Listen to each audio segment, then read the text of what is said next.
Hello viewers, welcome to my YouTube channel literature with Amna. उम्मीद है आप सब खैरियत से होंगे। आज की वीडियो में हम डिस्कस करेंगे एक बहुत ही famous modern novel a portrait of the artist as a young man, जो कि आयरिश राइटर जेम्स जॉयस ने लिखा। और व्यूअर्स, ये 20th सेंचुरी के बहुत ही इम्पोर्टेंट फिगर रहे हैं। फिर ये नावल 1914 से 15 के दौरान सीरियल फॉर्म में एक London literary magazine the egoist में पब्लिश हुआ और फाइनली बुक की फॉर्म में 1916 में। इसकी सेटिंग रखी गई डबलिन एंड आयरलैंड में और मॉडर्न लिटरेरी पीरियड के दौरान ये लिखा गया। इसको लिखते हुए स्ट्रीम ऑफ कॉन्शियसनेस की टेक्निक को यूज किया गया है। स्ट्रीम ऑफ कॉन्शियसनेस एक लिटरेरी डिवाइस है जिसके जरिए करेक्टर के कंटिन्यूस फ्लो ऑफ थॉट्स को रिकॉर्ड किया जाता है और ये थॉट्स पास्ट, प्रेजेंट और फ्यूचर के हो सकते हैं। यानी करेक्टर अपने माइंड में मुसलसल कुछ ना कुछ सोचता रहता है और जिस तरह नदी मुसलसल बहती रहती है उसी तरह ये थॉट्स भी मुसलसल चलते रहते हैं और ये एक तरह का इंटीरियर मोनोलॉग है, यानी करेक्टर खुद से ही हम कलाम होता है। तो चलिए व्यूअर्स, नावल स्टार्ट करते हैं। A portrait of the artist as a young man. Viewers, novel के बिगनिंग में ही हम देखते हैं कि नावल का मेन कैरेक्टर स्टीफन डीडलेस अपने बचपन के कुछ वाकयात याद करता है। स्टीफन को बचपन में ही बहुत प्यार मिलता है। उसके फादर साइमन डीडलेस उसको कहानियां सुनाया करते हैं। एक बार वो उसे मोको की एक कहानी सुनाते हैं जो एक लड़के से मिलती है जिसका नाम टकू होता है। और ये मोको एक पड़ोसी सड़क पर चल रही है जहां बैटी नाम की एक औरत कैंडी बेचती है और एक पुराना गाना गाती है। फिर स्टीफन की मदर यानी मैरी डीडलेस उसके लिए पियानो बजाती है। उसके चार्ल्स अंकल और उनकी एक गवर्नेस होती है डांटे, वो दोनों तालियां बजाते हैं जिस पर स्टीफन डांस करना शुरू कर देता है। अब कुछ टाइम बाद स्टीफन बताता है कि वो अपने हमसाए में एक लड़की आइलिन वैन से शादी करना चाहता है, लेकिन ये लड़की प्रोटेस्टेंट होती है और स्टीफन की फैमिली कैथोलिक। तो डांटे उसको ऐसा करने से मना करती है। अगर उसने यूं किया यानी मुखालिफ फिरका में शादी की तो ईगल उसकी आंखें खा लेंगे, लिहाजा उसे अपोलोजाइज करना चाहिए। स्टीफन ऐसे अल्फाज से खौफजदा हो जाता है और फिर एक छोटा सा गाना बनाता है। फिर स्टीफन अपने स्कूल के वाकयात को याद करने लगता है। ये क्लोंगोजवुड कॉलेज में अपनी स्कूलिंग स्टार्ट करता है। ये बोर्डिंग स्कूल होता है जहां वो बहुत तन्हा तन्हा सा रहता है और अनकंफर्टेबल महसूस करता है, जबकि इस स्कूल के बाकी बच्चे बहुत तेज होते हैं। वो स्टीफन के नाम और उसके फादर की जॉब का मजाक भी उड़ाते हैं। चूंकि स्टीफन का फैमिली बैकग्राउंड ज़्यादा अच्छा नहीं था और उनकी फाइनेंशियल कंडीशन भी ज़्यादा स्ट्रॉन्ग नहीं थी, यानी गरीब लोग थे, इसलिए सब लोग उसका मजाक बनाते हैं और उसको तंग करते हैं। और फिर यहाँ वो अपने माँ की काइंडनेस और डांटे की स्टोरीज को मिस करता है।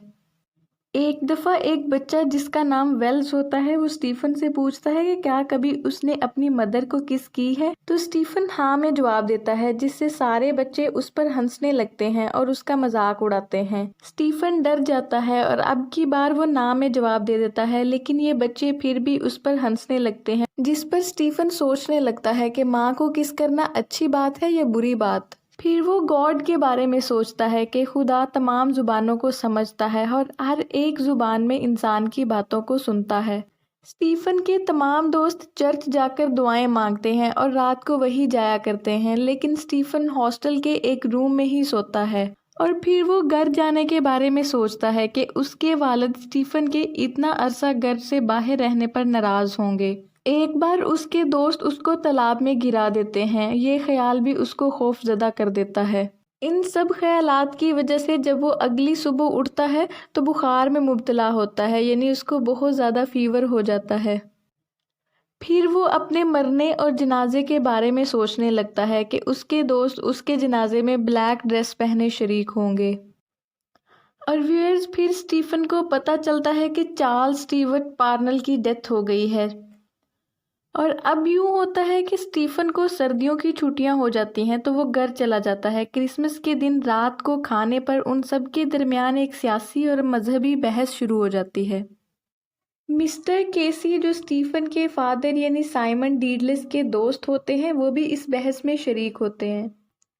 व्यूअर्स, होता यूं है कि कैथोलिक चर्च की तरफ से पार्नल को सेक्स करने वाले के तौर पर डिनाउंस कर दिया जाता है, यानी उसको पब्लिकली इस बुराई से रोका जाता है। अब साइमन डीडलेस और मिस्टर केसी एक तरफ होते हैं कि सियासत को चर्च से दूर रखना चाहिए, लेकिन दूसरी तरफ डांटे कहती है कि चर्च का बयान बिल्कुल दुरुस्त था, सेक्सुअल डिज़ायर रखने वाला आदमी कभी भी आयरलैंड का लीडर नहीं हो सकता। स्टीफन ये सारी बातें बहुत गौर से सुनता है और कंफ्यूज हो जाता है कि कौन सही है और कौन गलत, जबकि उसको पता होता है उसका फादर, डांटे और मिस्टर केजी ये सब आयरलैंड से मोहब्बत रखते हैं। लेकिन फिर ये डिसएग्री क्यों करते हैं? साइमन डीडलस और मिस्टर केजी पादरियों के खिलाफ हैं, लेकिन डांटे पादरियों को सेक्रेड समझती है और वो गॉड और रिलीजन को हर चीज़ पर तरजीह देती है। लेकिन कुछ लोग आयरलैंड को रिलीजन से ज़्यादा अहम समझते हैं। सो स्टीफन बड़े ध्यान से ये सारी बातें नोट करता है। फिर स्टीफन स्कूल वापस चला जाता है और क्लासमेट से उसको पता चलता है कि कुछ बच्चों को पनिशमेंट दी गई है क्योंकि उन्होंने अपर क्लासमेट्स को सेड्यूस करने की कोशिश की है और उन्हें सेक्सुअली अब्यूज़ किया है। एक और बच्चे ने स्टीफन के साथ गलत किया, यानी उसको नीचे गिरा दिया, जिसकी वजह से स्टीफन की ग्लासेस टूट जाती हैं। अब उसे हर चीज़ ब्लर नज़र आती है, वो सही से पढ़ और लिख नहीं पाता। एक टीचर ने उसे डांटा और सज़ा भी दी। स्टीफन रेक्टर के पास गया और उस टीचर की शिकायत की। रेक्टर ने टीचर को पूछा और स्टीफन की साइड ली। इसके बाद वो पूरे स्कूल में फेमस हो गया। फिर वो देखता है कि बच्चे चोरी छुपे ड्रिंकिंग भी करते हैं, लेकिन वो उसे छूना भी हराम समझता है। अब कुछ साल यूं ही गुजर जाते हैं। फिर स्टीफन अपने एक फैमिली हाउस ब्लैक रॉक में समर गुजारता है और अपने एक फ्रेंड ऑब्री मिल्स के साथ मिलकर नेबरहुड एक्सप्लोर करता है। वो दोनों मिलकर काउ फील्ड्स और काउ यार्ड्स में भी जाया करते हैं। जल्द ही ऑब्री मिल्स अपने स्कूल चला जाता है और स्टीफन कोलंगोव्स नहीं जाता, बेसुकूनी से सड़कों पर घूमता रहता है। फाइनेंशियल प्रॉब्लम की वजह से स्टीफन की फैमिली डबलिन चली जाती है और यहाँ स्टीफन को एक एमा क्लेरे नाम की लड़की से प्यार हो जाता है और वो उसके लिए एक लव पोएम भी लिखता है। फिर स्टोरी एक बार फिर से कुछ साल जंप करती है, यानी कुछ अरसा गुजर जाता है। अब स्टीफन बेल्वेडेयर में स्टूडेंट होता है, जहाँ वो हाई ग्रेड्स हासिल करता है और अपनी स्टडी और सीरियसनेस की वजह से बहुत मशहूर हो जाता है और हिरेटिकल एसेज लिखने की वजह से अपने टीचर्स और फ्रेंड्स के साथ थोड़ी मुश्किल में भी पड़ जाता है। फिर स्कूल में एक प्ले परफॉर्म होता है, यानी स्टेज परफॉर्मेंस, जिसमें वो टीचर का रोल प्ले करता है। फिर साल के आखिर में स्टीफन को उसकी बेहतरीन कारकर्दगी की वजह से 33 पाउंड्स के एक एक्सीलेंट अमाउंट के साथ नवाजा जाता है, जिससे स्टीफन को थोड़े अरसे के लिए बहुत सुकून मिलता है। लेकिन जल्द ही वो ये पैसे अपने दोस्तों और फैमिली पर खर्च कर देता है और एक बार फिर से बेचैन और नाखुश हो जाता है। वो सेक्सुअली फ्रस्ट्रेटेड होने लगता है, जिसकी वजह से वो बड़े खौफ और शर्मिंदगी के बावजूद प्रोस्टिट्यूट्स की तरफ जाना शुरू कर देता है और प्रोस्टिट्यूट्स के साथ सेक्सुअल रिलेशनशिप्स कायम कर लेता है। लेकिन जल्द ही स्टीफन को ये भी एहसास हो जाता है कि ये गुनाह उसे बाकी डेडली सिंस जैसा कि प्राइड, एनवी और ग्रीड की तरफ लेके जा रहा है। सो अब वो आहिस्ता आहिस्ता रिलीजन की तरफ आना शुरू कर देता है।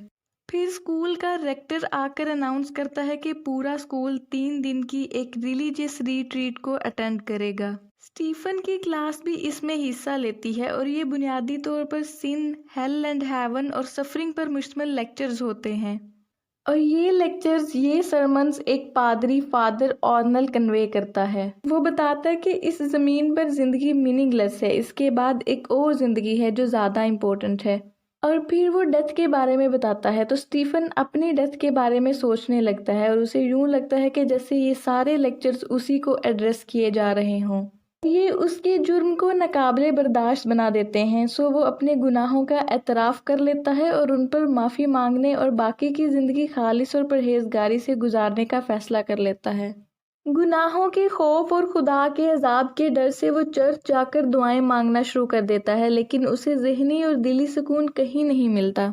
उसके दिलो दिमाग में मजहब के खिलाफ भी सवाल उठने लगते हैं और तभी स्कूल का डायरेक्टर स्टीफन को एक प्राइवेट मीटिंग के लिए बुलाता है और कहता है कि स्टीफन पादरी के तौर पर चुन लिया गया है और उसके दर्जात बहुत बुलंद कर दिए गए हैं। डायरेक्टर की ये तारीफ और फ्लैटरिंग सुनकर स्टीफन फैसला करने पर मजबूर हो जाता है और अब वो इस मसले में उलझ जाता है कि पादरी बनना एक दुनियावी आदमी से बेहतर है या नहीं।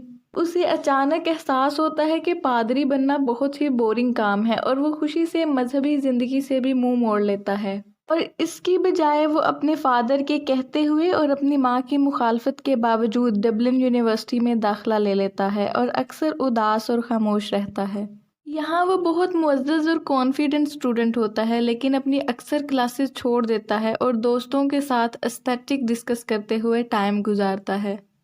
वो समंदर पर जाता है और वहाँ पानी में खड़ी एक लड़की को देखता है और कुछ टाइम के लिए उसके ख्यालात में गुम हो जाता है। आखिरकार उसको पता चलता है कि उसकी मंजिल आर्ट है, लिहाजा वो आर्टिस्ट बनने का फ़ैसला कर लेता है, जो ज़ुबान, मज़हब और कौम से पाक और आज़ाद ख्याल है। फिर एक बार वो एमा को देखता है और उसके बारे में सोचता है और 10 साल बाद दोबारा एक पोएम उसी के लिए लिखता है।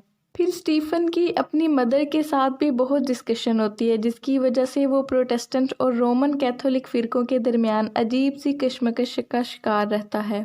और आखिरकार स्टीफ़न आयरलैंड छोड़ देता है और एक आज़ाद ख्याल आर्टिस्ट बन जाता है, मज़हब की तमाम पाबंदियों से आज़ाद। नॉवल के आखिरी सीन में वो एमा से मिलता है, जो उससे पूछती है कि तुम कभी क्यों नहीं आए, क्या तुम पोएम लिखने में मसरूफ़ रहे हो। कुछ लम्हों के बाद वो दोनों एक दूसरे से अलग हो जाते हैं। स्टीफ़न आखिर में यही कहता है कि उसने एमा को उस दिन बहुत चाहा और इसके लिए बिल्कुल वो नई फीलिंग्स थी। और व्यूअर्स, इसी के साथ ये नावल एंड होता है। उम्मीद करती हूँ आपको ये वीडियो अच्छी लगी होगी। Thank you so much for watching.